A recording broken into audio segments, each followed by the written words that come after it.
Nous allons reprendre notre bonne habitude, si on peut dire, de voir la paracha de la semaine qui vient. La paracha, c'est Be'alotra. Elle est assez spéciale parce que les Hachamim la voient comme une paracha dans laquelle le Humash de Bemidbar contient 3 Humashim. Tel que nous n'avons pas Hamisha Humshe Torah, mais on peut dire Shiv'a Shvu'ei Torah. Étant donné que du début de la paracha jusqu'au chapitre 10, avant les versets 35 et 36, c'est une première partie. Les 2 versets du chapitre 35 et 36 sont pour eux un humash, déjà. Évidemment, à partir du chapitre 11 jusqu'à la fin, c'est la 3e partie. Et finalement, au lieu d'avoir le Pentateuch, si on peut dire, on a le Septateuch. Pourquoi? Quelle est la raison de cette partition que les Hachamim ont décidé de voir le livre de Bemidbar comme étant presque 3 livres?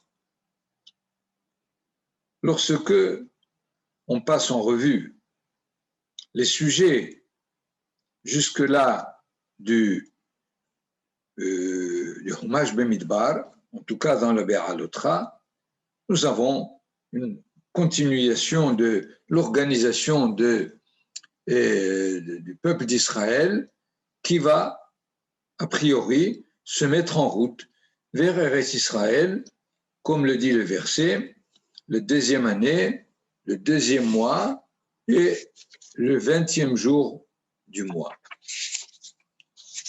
C'est-à-dire, comme nous l'avons dans le verset 11 du chapitre 10, Bashana Hashenit, 2e année, Bachodesh Hasheni, c'est Iyar, Be'esrim Bachodesh, c'est le 20 Iyar.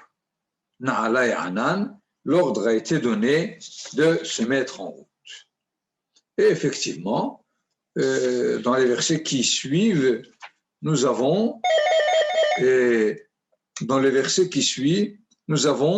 l'ordre dans lequel les différentes tribus voyagent, avec le fait que le Mishkan se trouve entre les 2 moitiés du peuple. En même temps, la Torah nous raconte que Moshe Rabbeinu invite Yitro à se joindre à eux. Voilà que Yitro refuse. On devra évidemment expliquer pourquoi Moshe Rabbeinu propose à son beau-père. Il me semble que ce n'est pas parce que c'est son beau-père seulement. Et pourquoi Yitro aussi refuse. Mais voilà qu'à partir de là, mettons de côté ces 2 versets du chapitre 11, chapitre 10, versets 35 et 36, commencent des récits de catastrophes.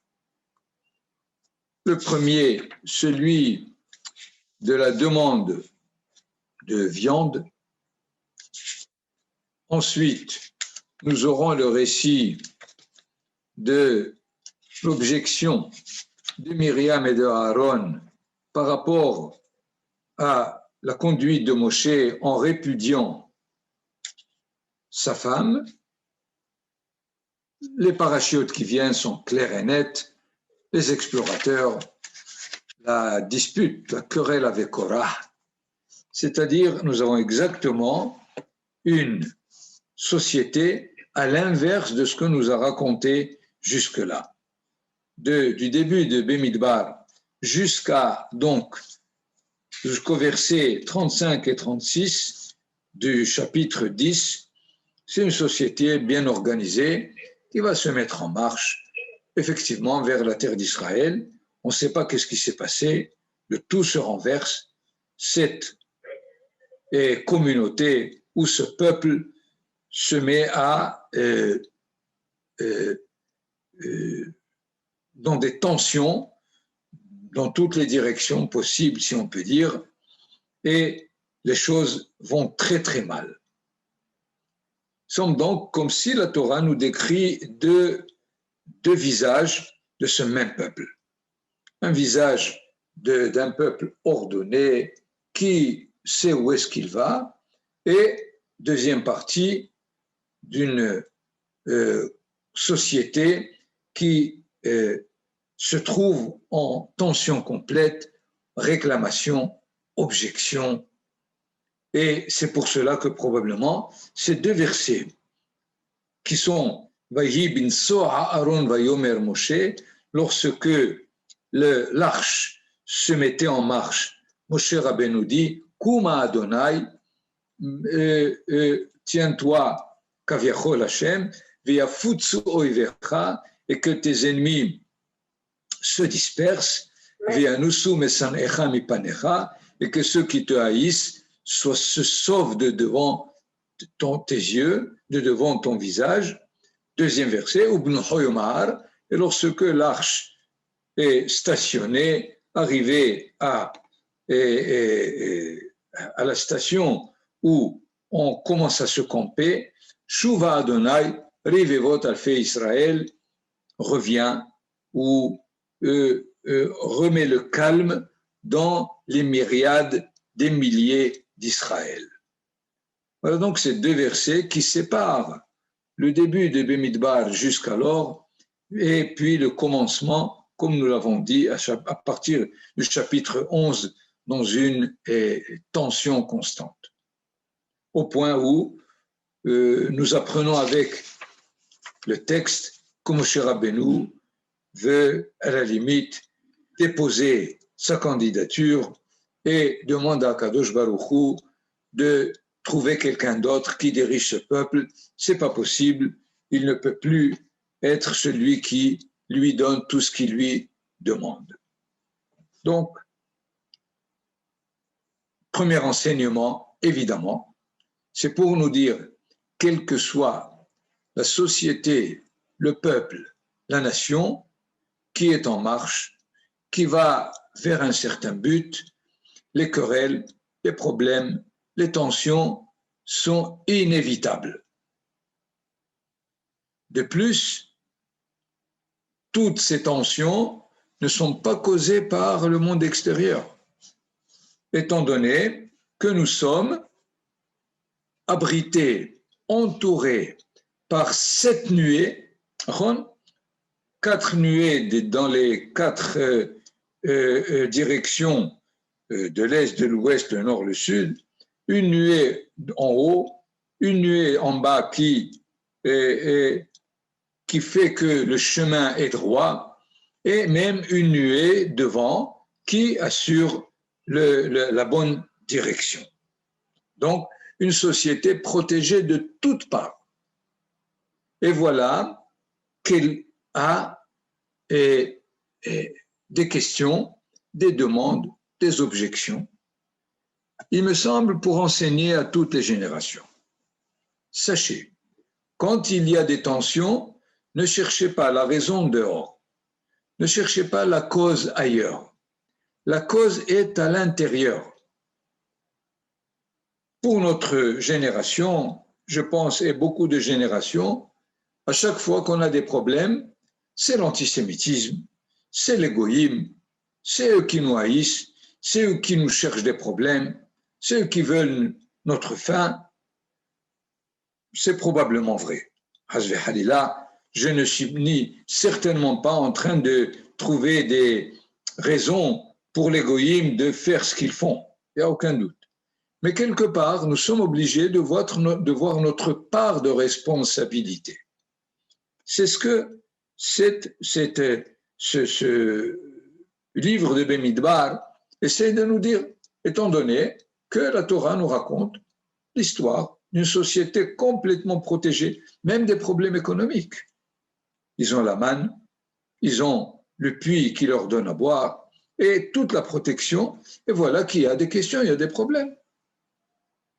Donc, cette première conclusion, c'est de dire, aussi bien au niveau individuel qu'au niveau collectif, s'il y a des problèmes, cherchez la raison à l'intérieur.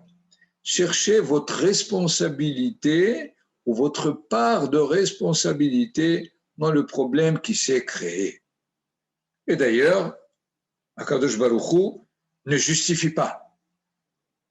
Des fois partiellement, des fois pas du tout. Il n'est pas d'accord de leur objection, comme le cas des explorateurs, comme le cas de la assemblée de Korah, de la secte, si on peut dire, du parti politique que Korah représente à l'intérieur du peuple, alors que dans le cas de leur demande de la viande, comme nous allons le voir, partiellement il reconnaît probablement leur demande, en quoi, et partiellement il semble qu'ils sont en train de chercher des problèmes pour essayer d'empêcher la bonne marche d'Israël vers la terre d'Israël. Donc, nous sommes obligés de prendre donc cette hypothèse comme étant essentielle pour bien comprendre tout ce qui va se passer.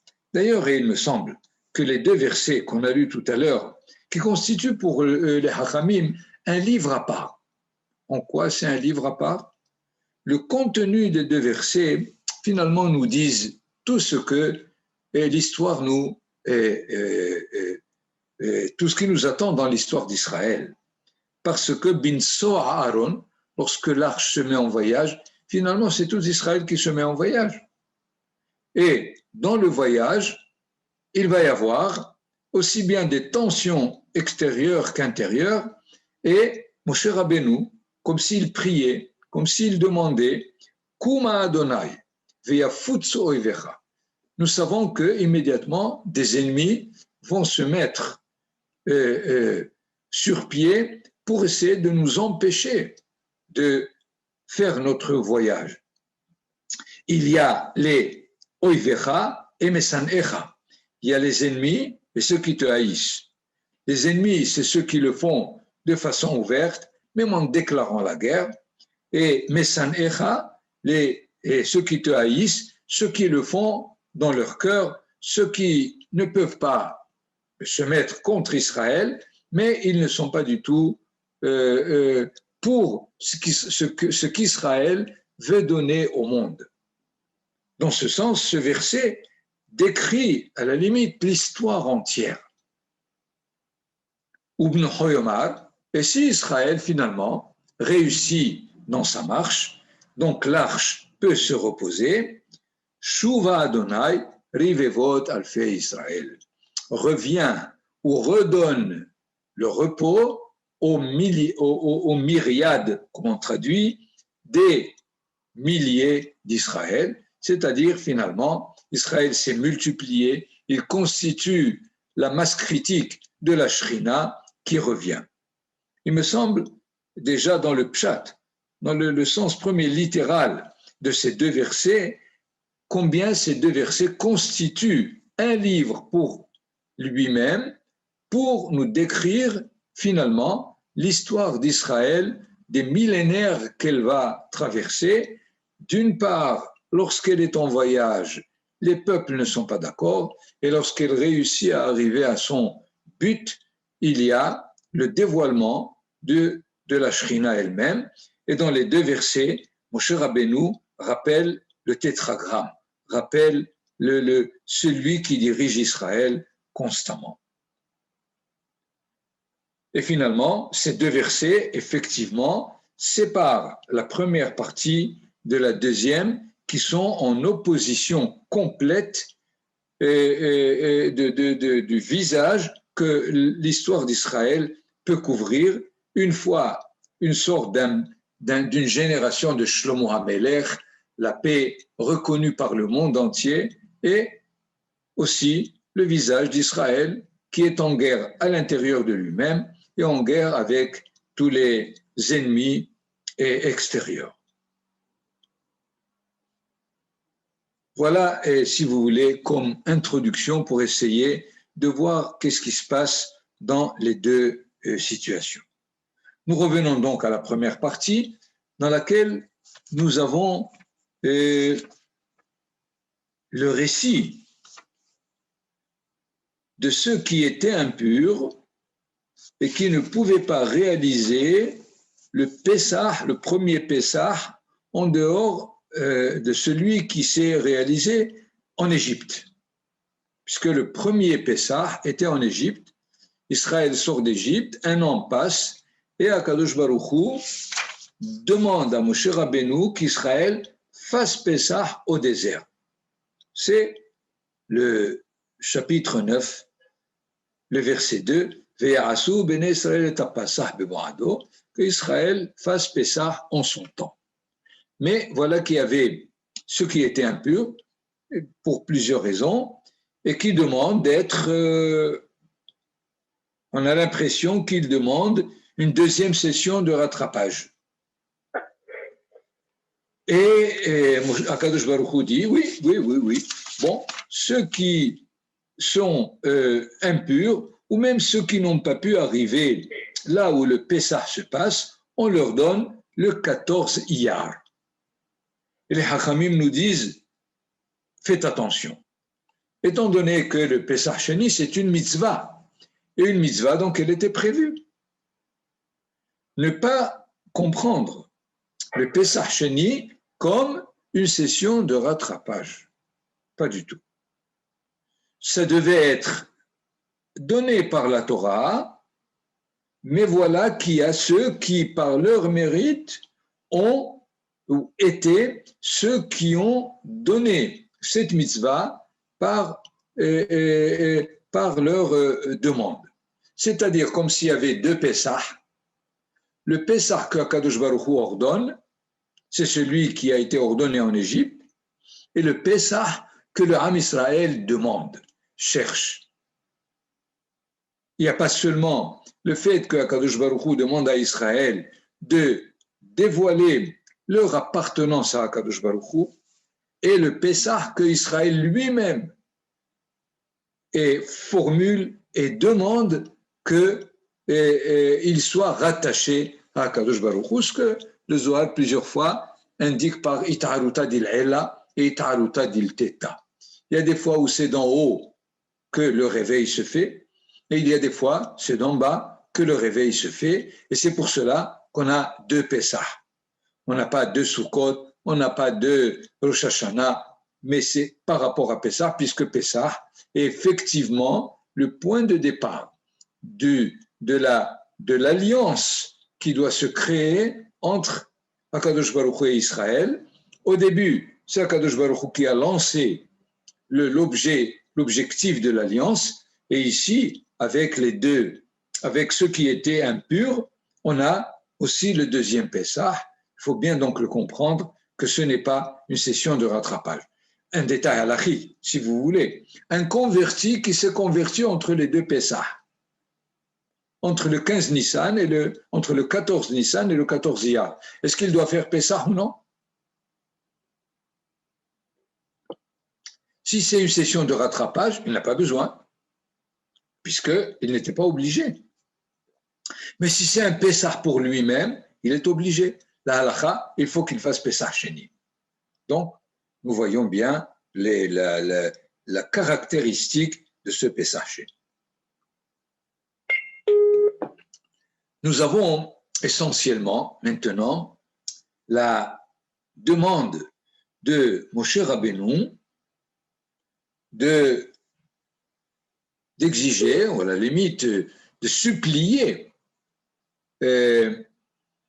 Yitro de se joindre à eux, comme nous l'avons mamash dans les versets qui est du chapitre 10, 29, verset 29, jusqu'au verset 32, Moshe Rabbeinu demande à Hovav ben Reuel Midiani, qui est ici est identifié par Yitro, et Yitro refuse. Comment peut-on expliquer donc cet événement? Moshe Rabbeinu sait que si Israël rentre en Israël, il faut que les peuples se joignent à lui. Le représentant des peuples qui se joignent à lui, c'est Yitro. c'est dans ce sens où il a accepté le Erev Rav. Et sa demande va se retrouver dans la lignée de tous les prophètes. Tous les prophètes voient l'histoire d'Israël se passer en parallèle, en but même de voir tous les peuples se joindre à lui. Il me semble que c'est pour cela d'ailleurs que la Haftara de Be'alotra, qui est la même Haftara que le Shabbat de Hanouka. Et il y a une façon d'expliquer inexacte, à mon avis, de dire, puisque dans la Haftara qui est de Zecharia, il est cité là-bas le candélabre. Donc, c'est exactement Hanouka, et aussi le fait que notre paracha Be'alotra commence par la menorah. Be'alotra est un érot. Et alors, on donne comme raison le fait de choisir cet haftara qui décrit le fait que le prophète voit le candélabre des 7 branches et correspondant à la Hanouka, même si elle est de 8 lumières, alors à peu près c'est ça. Il me semble que ce n'est pas le but du tout d'avoir fixé cette haftara à Hanouka et à Be'alotra. C'est beaucoup plus les premiers versets de la haftara qui nous indiquent la vraie relation entre la paracha de Be'alotra et Hanouka pour avoir été la haftara des deux situations. Quel est le deuxième verset de la haftara?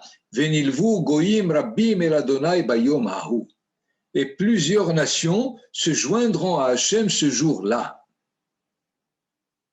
Et effectivement, c'est exactement ce que Moshe Rabbeinu demande à Yitro.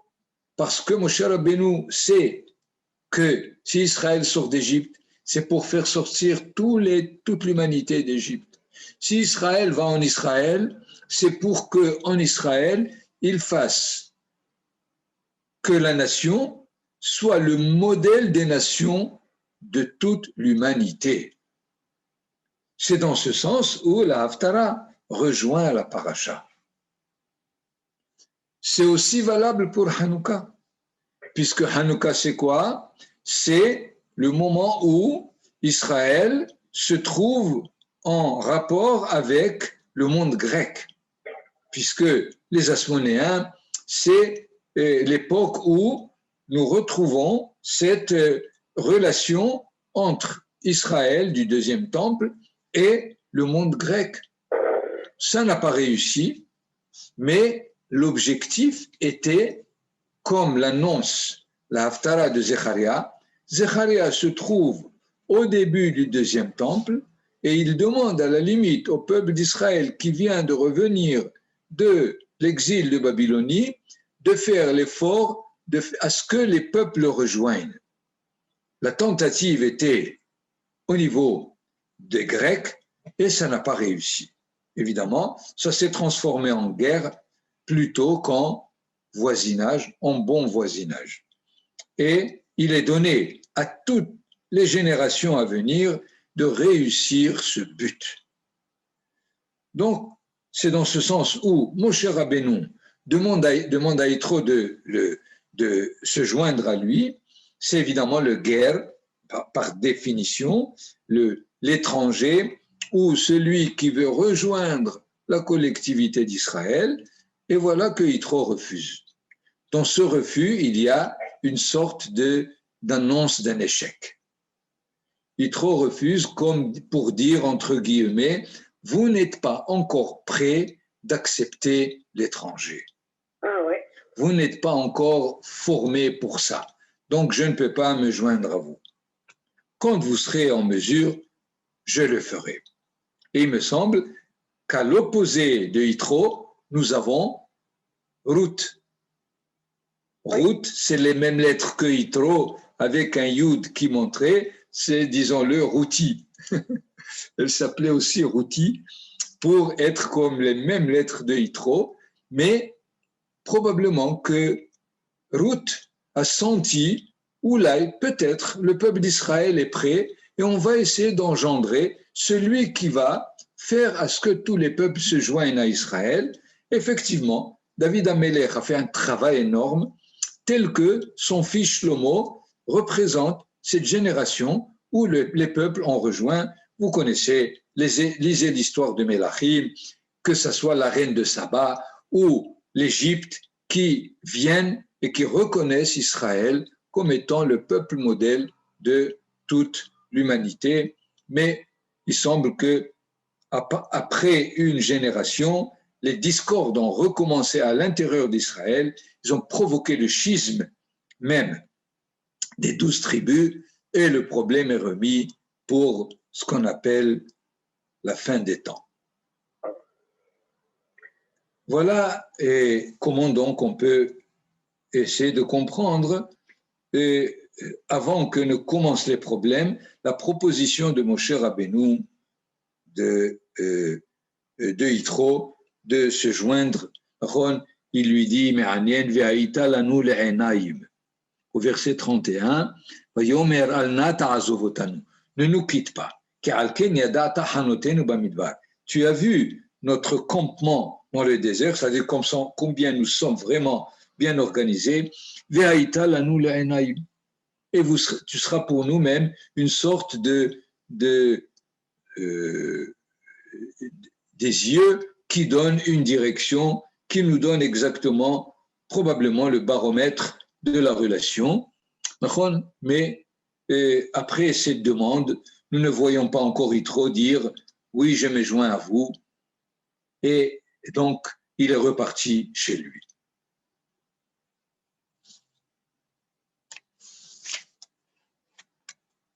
Nous pouvons d'ailleurs sentir à l'intérieur d'une demande dans le chapitre 10, Akadosh Baruch Hu demande à Moshe Rabbeinu de faire 2 clairons. Pourquoi? Déjà au verset 2 du chapitre 10, ils seront pour toi pour réunir l'assemblée, et pour le voyage des camps, puisque nous savons qu'il y avait 3 camps ou 4 camps, ça dépend comment on compte, du peuple. C'est-à-dire, déjà, on annonce la possibilité de réunir l'assemblée.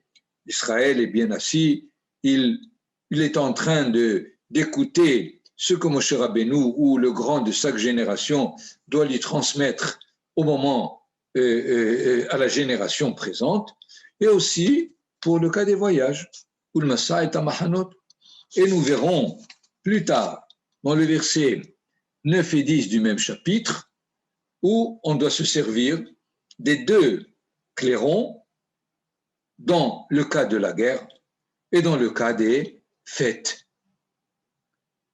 Donc, tout ce qui est donné depuis cette demande des clairons et de Yitro, pour nous dire qu'Israël doit être conscient des moments de voyage et des moments de fête. Et qu'il faut, dans les 2 cas, sonner des clairons, dans un cas pour faire à ce que la délivrance peut nous mériter, peut arriver, comme il est dit, et vous serez libérés de vos ennemis, mais aussi la possibilité, les jours de fête, des néoménies, des débuts de mois,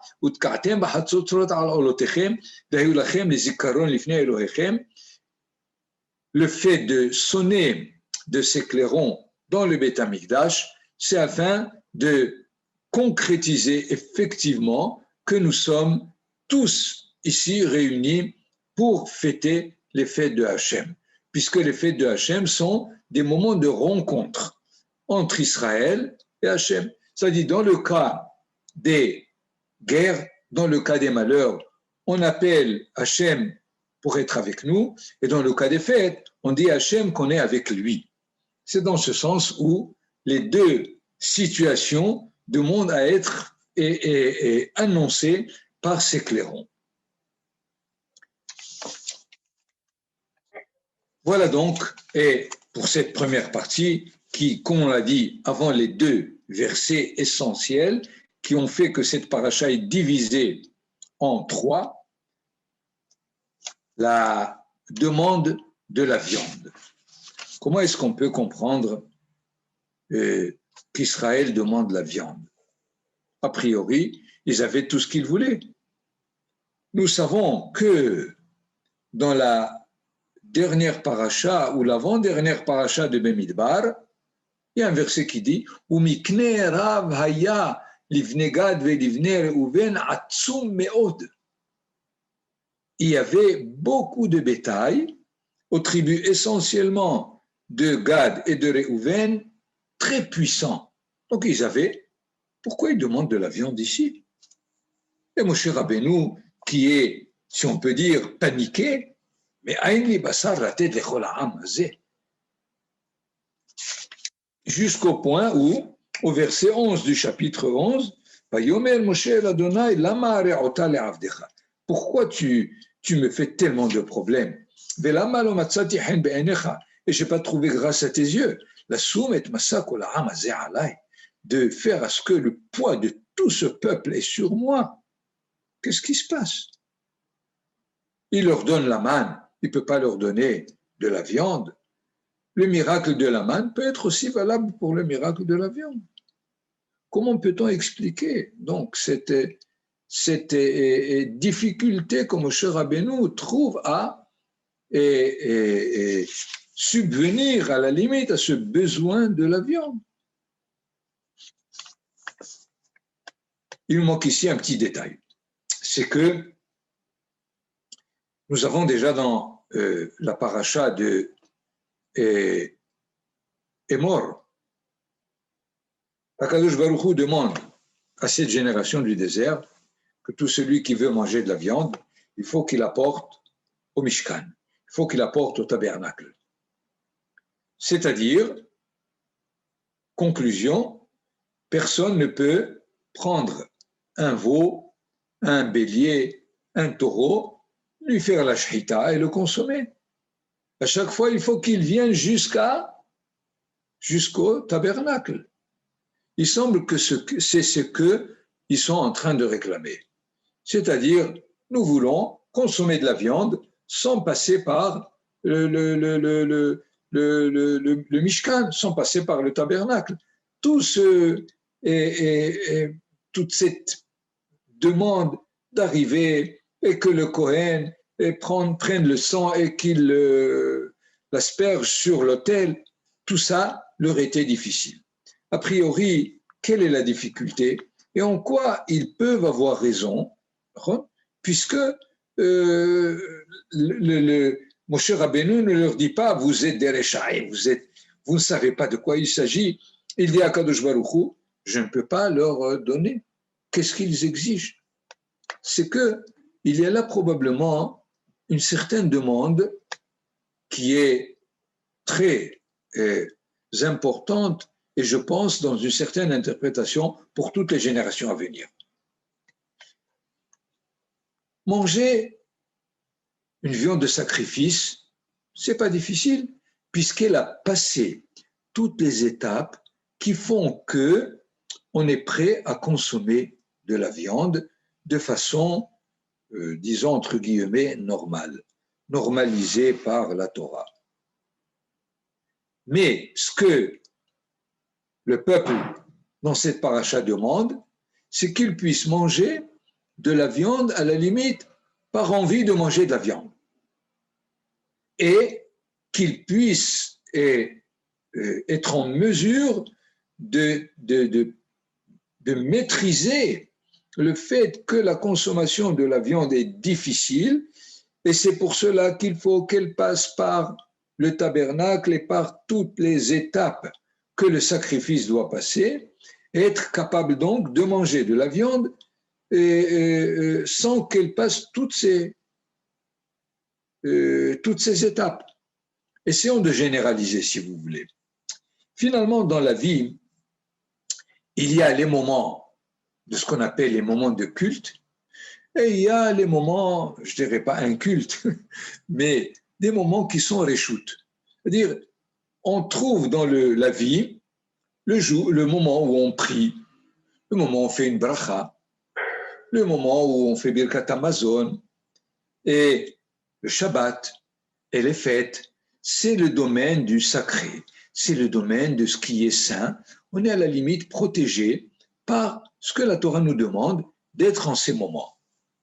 Mais en dehors de ça, il y a tous les moments qui sont la vie quotidienne, où on n'exige rien de toi. Alors, comment est-ce que je peux les vivre en restant adéquat, en restant en relation avec le monde du sacré? C'est-à-dire ne pas créer dans la vie deux situations complètement opposées. Comme dit, des fois en France, lorsque j'étais dans une synagogue, et tous ceux qui étaient là mettaient bien sûr la kippa pour faire la prière, et quand ils sortaient, ils enlevaient la kippa. Je leur disais en blaguant, ah, le bon Dieu, il est à la synagogue et il n'est pas là dehors, pourquoi vous enlevez la kippa? Finalement, il s'est créé donc dans la conscience de l'individu quelque part qu'il y a deux domaines. Il y a le domaine du sacré et le domaine du profane. Et dans ce sens, il se peut que les Bnei Israël ont voulu passer une certaine épreuve de ne pas seulement manger de la viande de sacrifice qui est protégée de tous les inconvénients que cela crée au niveau de la nutrition, du fait de consommer de la viande, et de pouvoir le faire chez eux. D'ailleurs, la Torah le permet dans la paracha de Re'eh. Lorsque tu as envie de manger de la viande,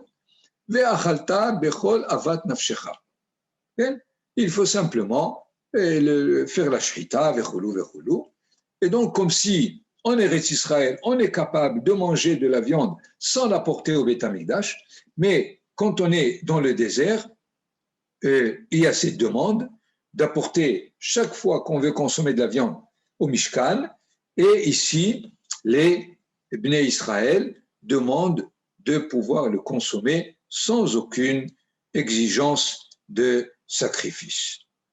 Et il me semble que Moshe Rabbeinu, c'est là où il dit, je ne peux pas leur donner de la viande, pas ne pas leur donner de la viande, ils l'ont, mais de remplir leur désir sans qu'il y ait défaillance, sans qu'il y ait,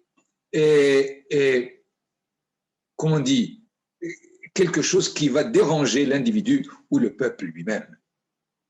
C'est dans ce sens qu'il demande à Akadosh Baruch Hu d'intervenir.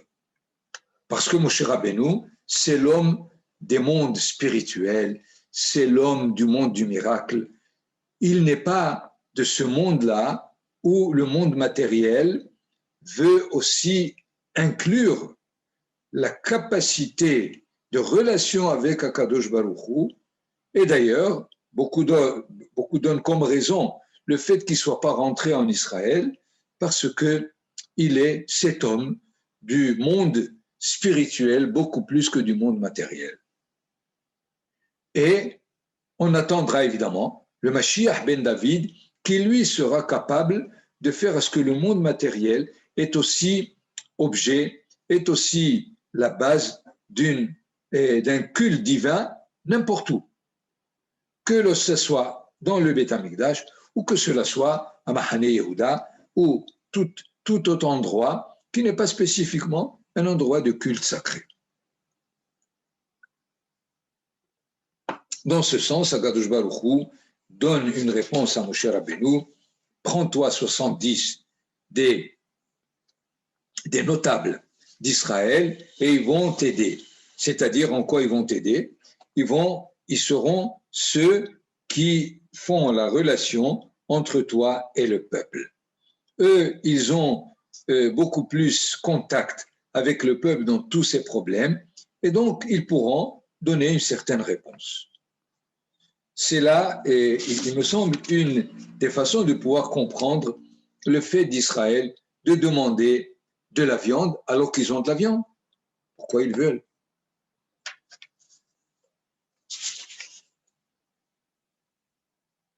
Le chapitre 11 décrit le fait que le vent a apporté le slave, comment on les appelle, les cailles. C'est ça, Ken? Comment on traduit? Évidemment, il y a ceux qui ont consommé comme il le faut, il y a ceux qui n'ont pas pu le consommer comme il le faut, et Vaikra et Shema Makomaou Kivrot Ta'ava, il a appelé cet endroit où ça s'est passé les tombes de la jouissance, du désir, Kisha Kaveru et Amitavim, parce que c'est là-bas où ils ont enterré le peuple qui a demandé de la viande et qui n'a pas su le consommer dans le sens de où Akadosh Baruch Hu l'aurait voulu. Voilà donc, il y a évidemment Baruch Hashem encore beaucoup de sujets, surtout celui de Myriam et Aaron qui ne comprennent pas quel est le niveau de prophétie de Moshe Rabbeinu, de leurs frères. Et si la Torah écrit leur objection, c'est que quelque part ils ont raison, mais ils n'ont pas totalement raison. Alors il faut étudier les dans les versets ce qu'ils ont comme objection contre Moshe Rabbeinu, et que finalement Akadosh Baruch Hu, malgré cela, leur dit je vous comprends dans un certain sens, mais c'est pas par rapport à Moshe Rabbeinu. Lui, c'est quelqu'un qui est spécifique et vous ne savez pas qui il est, donc gardez votre objection pour un autre moment. Voilà, Beruchim Tiyu, si vous avez des remarques ou bien